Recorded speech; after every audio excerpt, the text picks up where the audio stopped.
What's up, people? It's your man Chef from Off the Dome back with another video, doing a little driving here. And today we're talking about the radio and how does radio effectively still help artists to this day.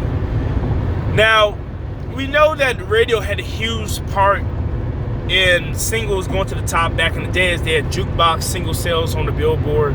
And of course, radio really, up until about really until the streaming era, until 5 years ago, radio really didn't matter more than it did. But now you can see songs go top 10 in radio, and that song not even go double platinum. As Close for Me with Ellie Goulding, Sweet Sway Lee, that's a huge example. That song was number 2 on the radio, number 2 on the pop songs charts, but only peaked at number 4, and the song just went double platinum after a whole year. Yeah, Maroon 5's Love Somebody, which was a huge radio hit, but it's only 1 times platinum. And I go on and on. The thing is, radio, it's a useful tool, but yet it's not. And I'm glad that it doesn't have as much power as it used to. I think radio should still have a decent effect, because people still do like Sirius XM. They've left traditional FM radio and have went to Sirius XM, went to different podcast formats, went to iHeartRadio, the app, etc.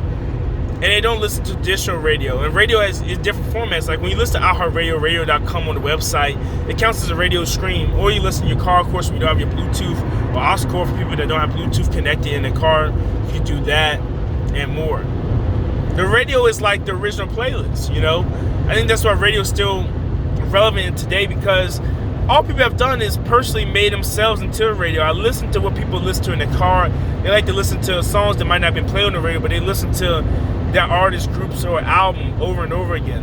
And subliminally, we just replay songs in our head all the time. Like those who are big fans of Wu-Tang Clan, NBA Youngboy, maybe Marilyn Manson, maybe Lil Uzi Vert, etc. Guys that don't get much radio play, what they do is play NBA Youngboy, the Wu-Tang Clan's whole album over and over again in the head. People play Russ, people play a bunch of Kendrick and J. Cole in their car while driving, the songs that don't get played on the radio, but they'll play that song 3, 4, 5 times a week maybe while they're driving in the car.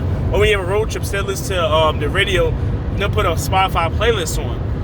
What they're doing subliminally is putting the radio on, because the Spotify playlist takes songs, maybe they're not cookie cutter songs, but they'll still take a group of songs that are similar to your similar taste, and they'll curate it, and then they'll play it for you. And eventually you'll see the same song show up in multiple playlists, because that's what you listen to. So radio is still very effective today, because radio transcends actually putting on in the car. It's moved into the streaming era with Spotify, with Apple Music, and with the rest of the stuff.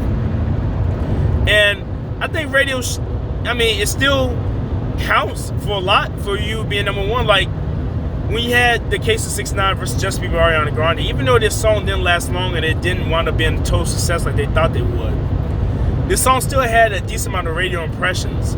We look at Blind Lights by The Weeknd, that's still in the top 5 to this day. The Weeknd's Blind Lights still has decent sales, but not as big as it was 3 months ago. The streaming has basically evaporated, but he's still number 1 on radio. So the song is still in the top 5. When we look at Circles by Post Malone, the reason why it's still on the chart to this day is because of radio. It's not because people are screaming and buying Circles like they did back in last September and October when it first came out. It's because the radio play constantly coming on and on over again. It's just been allowed it to be requested on pop radio. It's still a staple of pop radio, and therefore it's still on the chart at its position. I don't know. I don't think the Billboard charts in America is ready for radio to be taken out of consideration for singles. I don't think the music industry is ready to take radio out. Although I said that playlisting is similar to radio, I think if they took out radio, I don't know. I just think that for some reason, I think if they took out radio for the forecasting for the Billboard Hot 100, I think that the record label would see a significant loss of a lot of their artists. Like, imagine without radio, would we have a lot of Charlie Puth, Shawn Mendes songs?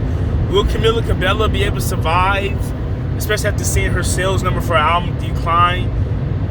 Even artists like Billie Eilish and Khalid, the radio has taken up Billie Eilish and Khalid. Now, Billie Eilish and Khalid have made a name for themselves off streaming before this, so I don't think it'd be just as effective, but they're used to that radio play, and they're used to that money coming from advertising.